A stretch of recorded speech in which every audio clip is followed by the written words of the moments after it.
Hello, scholars. I am on the freshman orientation service day, so we are going to do the notes together. So you should be listening on your own and taking notes. Once we're done with this, you are going to work in the groups that I set you up the other day, like your groups of 4. I think there was one group of 6. Otherwise, everything's like groups of 4 for people working together in both second period and in 4B period. So make sure you do that. So when we say more trig applications, it's basically learning to take the word problems using our sine, cosine, and tangents. Remember, sine is opposite leg over hypotenuse, cosine is adjacent leg over hypotenuse, and tangent is opposite leg over adjacent leg. And using those to solve for missing pieces in a word problem.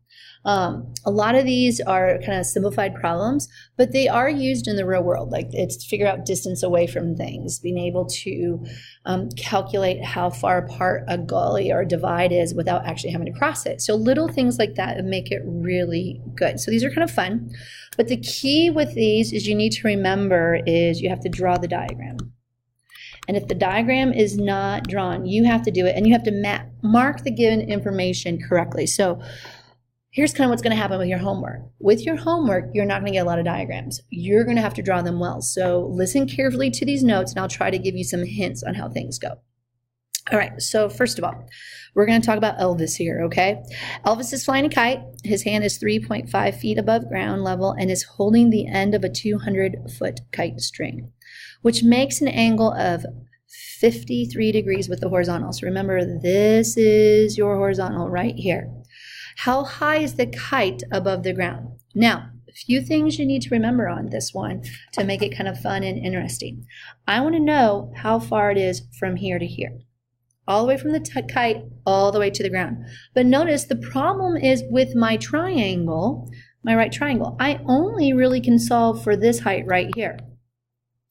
But if we reread the problem, we know what we have, okay? It says his hand is 3.5 feet above ground level. So from here to here is 3.5 feet. So the fact is, whenever I solve for x, I'm going to add 3.5 feet onto it. All right, so the cool thing is, now we can use the right triangle and focus on that. So given this right angle, I'm going to change markers here without hopefully messing something up too much. This angle, my acute angle, is 53 degrees. So we're looking for x, which is its opposite leg, and we are given the hypotenuse. So which one of our ratios would we use in order to solve for it? Well, we're looking at opposite and hypotenuse. Well, that's sine. So we go the sine of 53 degrees is equal to opposite over hypotenuse. Now remember, the easiest way to solve these is change everything into a proportion. So put it over 1 and just cross multiply and solve. So I get x equals 200 times the sine of 53 degrees. Now this is when you want to make sure that your calculator is in degree mode. You plug it in, and I think you get something for x to be something like 159.727. I mean, unless I'm using my notes here, not double checking myself in the calculator, so you can see I could get myself in trouble. Double check if that's what you got. And then remember that you add 3.5 to it. So double check me, pause me if you need to, double check me. Hold on just one. All right. Sorry, I had to pause. I had a person at my door while I was recording. So adding these together, I do believe you're going to get that it's approximately, now the reason why I use that is it's approximate, is we're not exact. Remember, we did round. And it's going to be something like 163.227 feet. If you have an equal sign, you're fine. Just know that. We're good. So we are pretty steady Eddie on that. All right. Now we're going to use angle of elevation. All right. You need to remember what angle of elevation is. When you elevate something, you're looking up. You're going up. So the key thing with the angle of elevation is to remember a few things. You look horizontally, then up to the object. And that line that you do, so here's the horizontal, and then I go up here to my objects, we'll say over object. It's this angle right here. This line is called the line of sight. So you'll look horizontally and then up to when you're working with it. So when you use angle of elevation, that's what it means. So let's read this one here. It says, a still cable zip line is being constructed for a reality television competition show. The high end of the zip line is attached to the top of a 50-foot high tower. So here we go, we're on the top of it. While the lower end is anchored at ground level to a stake 50 feet from the base. So we're anchored right over here. Do the following. It says, find the angle of elevation for the zip line. All right, so first of all, the angle of elevation is from horizontally and then up. Okay, so that's your angle of elevation. With the angle of elevation, we need to use our trigonometry in order for us to get there.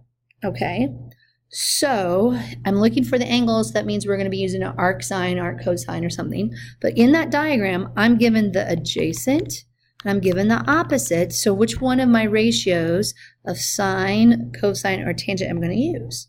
Yeah, I'm going to end up using tangent. So we go, all right, the tangent theta, or of the angle, is going to be opposite over adjacent, which is going to end up being 50 over 50. So the tangent theta is equal to 1. So then I use my inverse tangent of 1 to get my angle, which ends up being 45 degrees. So the angle of elevation is 45 degrees. Now I want you guys to go back to the other day. Remember, this is a right triangle. If these two sides are the same, isn't that an isosceles right triangle, which is a 45, 45, 90? So it works out pretty cool that way. All right, now let's look at the next one. It says, find the number of feet of steel cable needed for the zip line. So what I need right now, I'm going to pick a different color again. I need to know how far or how much zip line. I'm going to call this Y, for instance. Now, I think you could use trigonometry, but I think that's a waste of your time because do I already know two sides of my right triangle? If you know two sides of a right triangle, don't waste your time using trigonometry solving for the third side. You can literally use the Pythagorean theorem. So you're going to go 50 squared, which is leg squared, plus 50 squared, which is leg squared, equals the hypotenuse squared. Now, if you realize that's a 45, 45, 90 triangle, I'll tell you right now, the answer is 50 root 2. But if you don't, there's no crime in calculating it. So we're over here at 5,000 equals y squared. So when we solve for it, we know y is going to be plus or minus the square root of, we go 5,000. And then when we simplify that out, it'd be either 50 root 2, which you did not need to know if you're going to do your simplifying radicals, or let's just go there. We're going to do it with the calculator anyway. So what is the square root of 500? Yeah, that's going to be 70.711. Now notice I kept the plus or minus till the end, but I know when I'm working with it, I'm not going to have a negative length of zip line because that wouldn't make any sense. So it's going to be 70.711 feet. Okay, awesome. Okay, so now you used one. We could use the Pythagorean theorem. We also use trigonometry on it. But let's do another kind of fun problem. All right, so this is called machine shop calculations. It says a tapered shaft has a diameter of 5 centimeters. So from here to here is 5 centimeters at the small end and is 15 centimeters long. Okay, so from one tip to the other one. So no, it's like this is kind of like the back side to the front side. So back to front. So from here to here is 15. It says the taper is 3 degrees. Find the diameter of the large end of the shaft. All right, so I want to get wholly here. Now, here's the thing you need to remember. Doesn't it happen as well on this side? So isn't there a 3-degree taper here and a 3-degree taper here? So really, aren't I looking for the distance here and here?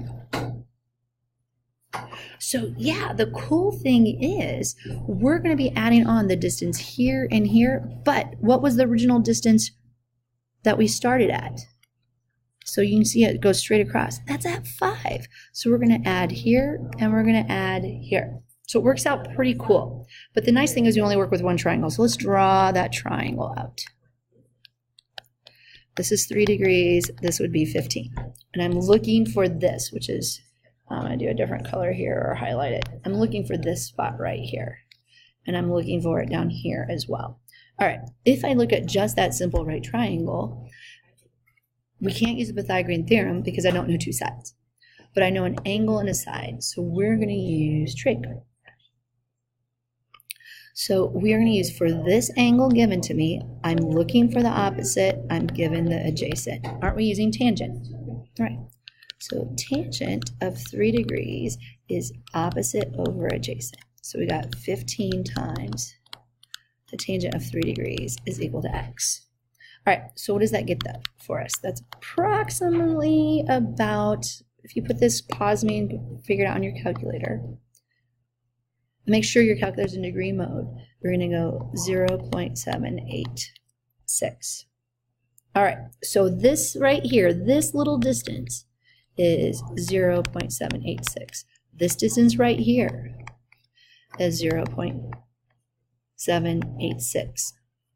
So really, to get the whole diameter, which remember from here to here is your diameter, I have to go with my 5 centimeters, and then I'm going to add on my 2 tapers, so both here and here. So 2 times 0.786. Now here's the easiest way of doing this. Leave it on your calculator and just go times 2 plus 5. Just go times 2 plus 5, it will work. And you get approximately, so I just threw my pen on the screen, sorry about that guys, it's probably loud, 6.572 centimeters. Okay, so hopefully not too big of a deal here. So let's try to figure out now one other term that you need to know, and it is talking about angle of depression. Now, I think on your handouts, the A is totally like hole punched out, so please don't forget to write like angle above the hole punch so you know what it's talking about. Angle of depression is a close relative of angle of elevation. So let's say, for instance, you're sitting on a building, okay, on the edge, but you're not suicidal, you're safe, okay, but you're looking out, okay. Which way do you look first? Well, you look out horizontally first. Then you're going to end up looking at your object on the ground, or a person on the ground, or something like that. That is called your line of sight, okay? So just remember, line of sight. You're first going to look out and then down. Out, then down. That is your angle of depression, okay? So angle of depression. Now, a lot of people use this angle right here, because notice this whole thing makes a triangle. Never use the angle of depression here. It's not here. You will never use that. In fact, that will totally make your program go bad. Think about it. If a person is looking like that and they keep looking down, they're going to fall off the building. It's not a wise choice. Always think out, then down. But here's the cool thing. Your angle of depression is always going to be congruent to, what's that angle called? We talked about it earlier, angle of elevation. So if you're not sure how to draw the angle of depression, all you ever have to do is draw the angle of elevation, and they're exactly the same size. And it's all because of parallel lines, and if alternate, your angles are congruent. So those of you who had me, you knew I talked about these a lot. They're just pairs of congruency that you're going to use. So you need to know how to draw angle of depression, correct, and angle of elevation. So here's what's going on. You're now going to work with your classmates. You have grabbed on the way in the worksheet, okay, and it says specifically only do problems 4 through 11, 15, and 18. So guys, you're having a total of like maybe 10 problems. All right. You need to understand, do your work on a separate thing. So do your work on your surface, use this to help you out. But this first part doesn't make sense for 4 and 5. It says solve right triangle ABC with right angle A, given the following information. Basically, draw your triangle out, and you're doing it like your homework that was due for today, where you're solving the other missing pieces. So you're looking for the other 4 pieces of information. Okay, well, actually 3, because you always know your right angle. So look for the missing pieces on your triangles. And then the rest you're going to have to draw together. Here's the cool thing though.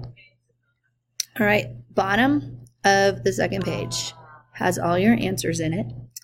Also, in the assignment where you've just watched this, if you're stuck with your partners, if you scroll down, there's a hint on what to do. So you'll literally get a hint on how to draw something or to set it up. So it will help you. But again, we're only going to be using right triangles, so don't worry about it otherwise. The hardest one for you to do is number 18.